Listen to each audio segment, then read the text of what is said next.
ಸೂರ್ಯಂಗೆ ತುಂಬಾ ಹೊತ್ತು ಗ್ರಹಣ ಹಿಡಿಯಲ್ಲ. ನಾನು ಬರ್ತೀನಿ ಚಿನ್ನ.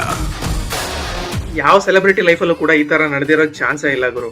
ಅದು ನಮ್ ಬಾಸ್ ಲೈಫಲ್ಲಿ ಏನೋ ಗೊತ್ತಿಲ್ಲ, ದುರಾದೃಷ್ಟ ಎರಡೆರಡು ಸಲ ನಡೀತಿದೆ. ಒಂದು ಸಾರಥಿ ಮೂವಿ ಟೈಮಲ್ಲಿ, ಇನ್ನೊಂದು ಇವಾಗ. ಆಬ್ವಿಯಸ್ಲಿ ಸಾರಥಿ ಮೂವಿ ಟೈಮಲ್ಲಿ ಈ ತರ ಆಗಿದ್ದಕ್ಕೆ ಆ ಮೂವಿನ ಯಾವ ಮಟ್ಟಕ್ಕೆ ಹಿಟ್ ಮಾಡಿದೀವಿ ಅಂತ ಎಲ್ರಿಗೂ ಗೊತ್ತಾಯಿದೆ. ಸೊ ಈ ಮೂವಿ ಕೂಡ ಅದೇ ತರ ಹಿಟ್ ಆಗುತ್ತೆ ಅನ್ನೋ ಹೋಪ್ಸ್ ನನಗಂತೂ ಇದೆ. ಇವಾಗ ಜಸ್ಟ್ ಟ್ರೈಲರ್ ನೋಡ್ಕೊಂಡು ಈ ವಿಡಿಯೋ ಮಾಡ್ತಿರೋದು. ದರ್ಶನ್ ಅವ್ರನ್ನ ಆ ಟ್ರೈಲರ್ ಅಲ್ಲಿ ನೆಗೆಟಿವ್ ರೋಲ್ ಅಲ್ಲಿ ತೋರಿಸಿದ್ದಾರೆ ಆಕ್ಚುಲಿ.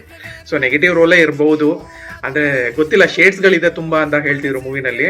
ಬಟ್ ಒಂದಂತೂ ಸತ್ಯ ಏನಂದ್ರೆ, ಹಬ್ಬ ಗುರು, ಇದಂತೂ ಸತ್ಯ. ನನ್ನ ಕಡೆಯಿಂದ ಒಂದು ಹಾರೈಕೆ ಏನಂದ್ರೆ, ಫ್ಯಾನ್ಸ್ ಗಳು ಮಾಡುವಂತ ಶಬ್ದನ ನೋಡಿ ಶತ್ರುಗಳೆಲ್ಲ ಸ್ತಬ್ಧರಾಗ್ಬಿಡ್ಬೇಕು. ಅದಂತೂ ಆಗುತ್ತೆ 11ನೇ ತಾರೀಕು ಅನ್ನೋ ಹೋಪ್ಸ್ ನನಗಿದೆ. ಮಿಸ್ ಮಾಡದೆ ಕಾಮೆಂಟ್ ಮಾಡಿ ಹೆಂಗಿತ್ತು ಟ್ರೈಲರ್ ಅಂತ. ಖೇಲ್ ಖತಮ್, ನಾಟಕ್ ಬಂದ್.